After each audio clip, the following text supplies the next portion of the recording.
Another day, another moment with Katie Kaplan and my daughter. JC. And JC, why don't you explain where you want to go? So I know some people might be confused because I go under two names.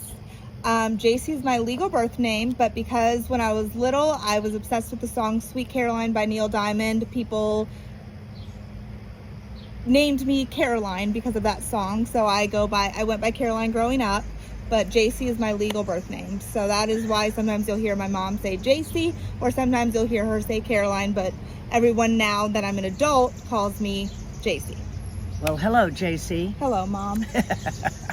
You know, we want to just talk about some of the things that have happened to JC over the years. And one of the things that is really interesting is that a number of people with Tourette's will also experience schizophrenia. And JC's experience came with that possibility, but she experienced schizophrenia before Tourette's. And how did that happen? So when I was 4 years old, that's when schizophrenia came about. And then simultaneously, I have Tourette syndrome.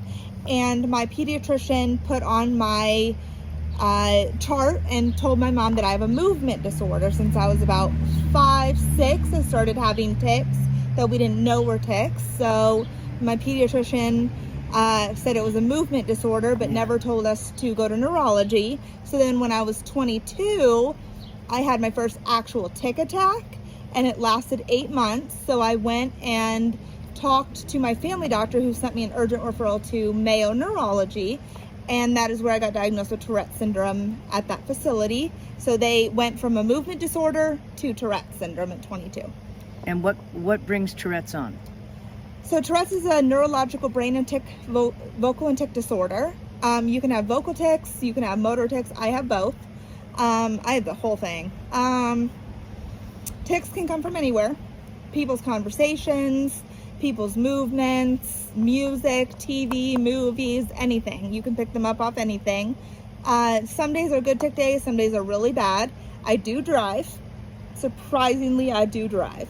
On bad days, I do not get behind the wheel of a car for the safety of everyone around me and myself.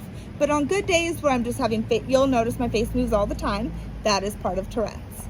On good tic days, I will drive. I do limit myself to short distances though, just because of like our last video, we talked about dissociation that happens, anxiety, my Tourette's, things like that, all play a part into how I can safely get from point A to point B and home. Can you go a day without Tourette's?